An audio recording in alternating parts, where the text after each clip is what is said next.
In today's video, I'll show you one of the craziest chess matches I have ever played. So it happened on September 22nd, and it consisted of 7 games. We'll be analyzing them in the chronological order, and let's go. The first game was quite short, and it started with the bishop phi and ket2, after which I expand in the center and d5 is a little bit overextended. Then I blunder my pawn, and he just gives up a knight.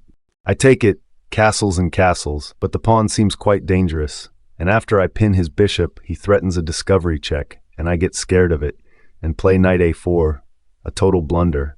I thought, well, if he takes my bishop, then I take his, and when he captures my rook, I eat the pawn on a7 and threaten mate. Stupid thinking, I know. Should have just taken the bishop and blocked e2. He finds e2 now, and I take the bishop, he promotes, I win a bishop, and have a royal fork, a glimpse of hope. Both of his queens are hanging, and I take the wrong one, losing a knight. If I were to take the other one, I would have 2 pieces for a queen and 2 pawns, which is still absolutely lost. Anyway, I resigned after queen d4. Here he offered a rematch, and I kinda liked the craziness of the first game and accepted it. This time, he's playing white, but is still going for that spot for the bishop.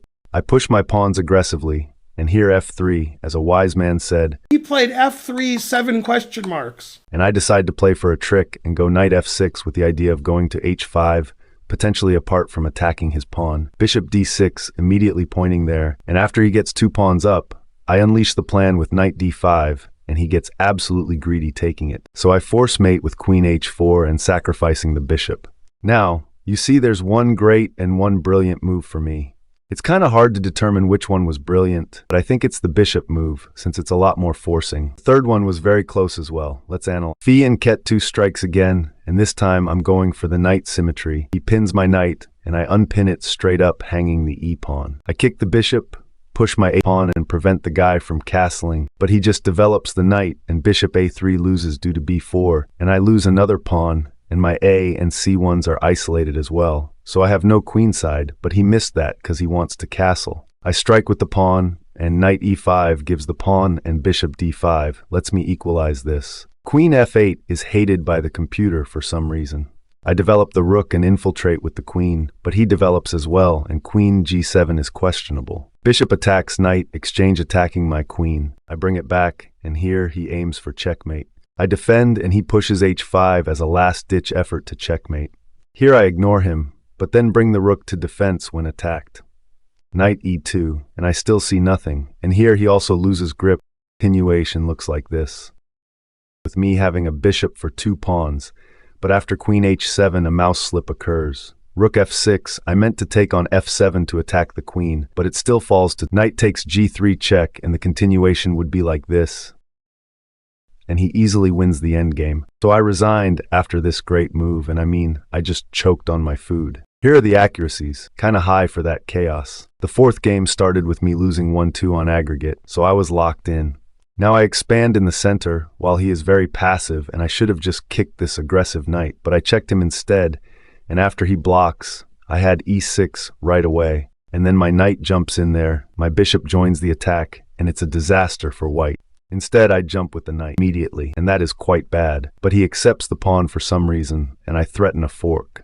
d3 only move. I kick the knight and castle attacking d3, attacking the bishop, which actually should be given up, but he saves it, and I play a brilliant sacrifice. Bishop d3, if you take, then knight check, another check, and I win your queen. He took, but I took back with a rook, absolutely throwing again. Now he retreats the queen, and the game plan here is to just go back, and they should give up a knight to defend. But I go for the knight pin plan, realizing that bishop d2 is an option. Here Stockfish suggests taking the knight, and after the exchanges, blacks down a rook for 2 pawns. But instead, I played bishop c5, blundering my knight, because now not only my queen is attacked, but so is my bishop, and his knight is defended. So I resigned, getting less than half the accuracy, having played a brilliant move. By the way, that's my first time ever losing a game where I played a brilliancy. For the 5th one, I had to make it, because I lost too many rating points for the price of having fun.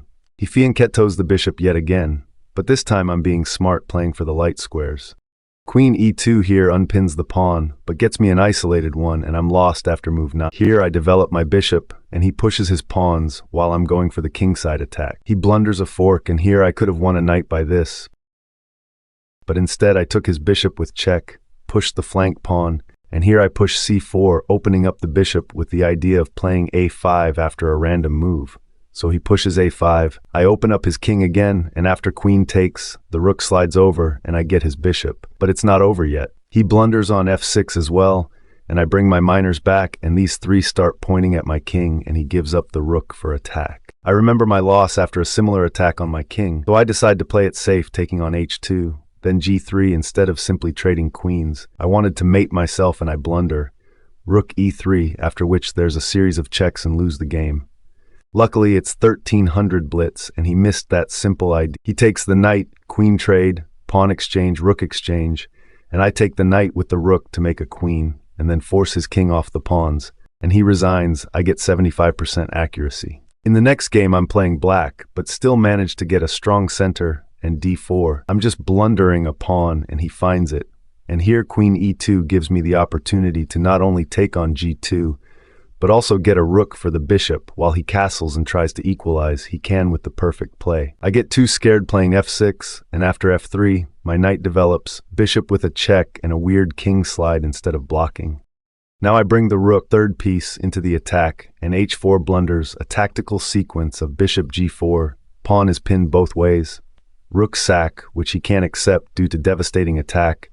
I take the bishop and sacrifice my queen, but then win his, otherwise it's checkmate, and in the end have a slight advantage after those complicated trades. Instead of unleashing the line of attack for my bishop, after his tempo move, I play rook recapture, which is a blunder, as queen e5, and this skewer. Luckily, he just brings his queen to the g-file, and c4, a great move, and knight e2 is just blundering a strong attack after the rook sack again. I don't see it, and I bishop there, actually threatening to win a knight. He just hangs the knight to somehow stop the attack and thinks that bishop f6 threatens mate. The knight is defending it. I take on a4 and he goes for a counterattack. What a heated game. g6 defending it, and I argue his attacking threats are just not enough anymore. C takes b3 and bishop sacrifice. A brilliant move. He gives up the queen, not sure why, out of pure desperation or actually trying to mate, checks with the bishop and I take it. And after he attacks my knight with his rook brought here, I sacrifice the same exact bishop again. If you take, it's queen b3. He moves to a1, and I mate with a bishop.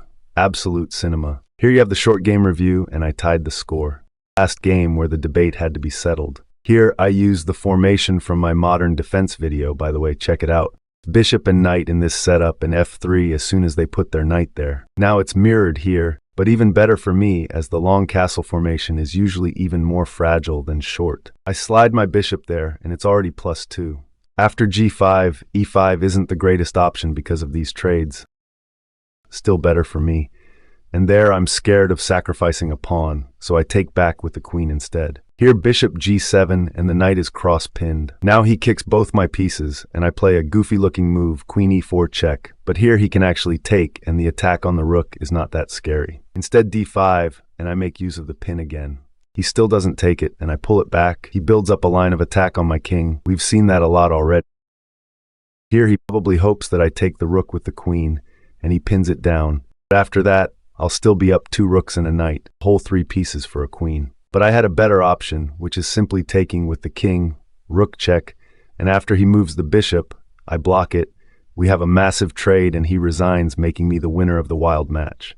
In conclusion, I don't want to sound narcissistic, but let me do it. Messi was so many Ballon d'Ors ahead, but then Ronaldo equalized, and this is similar to what happened here.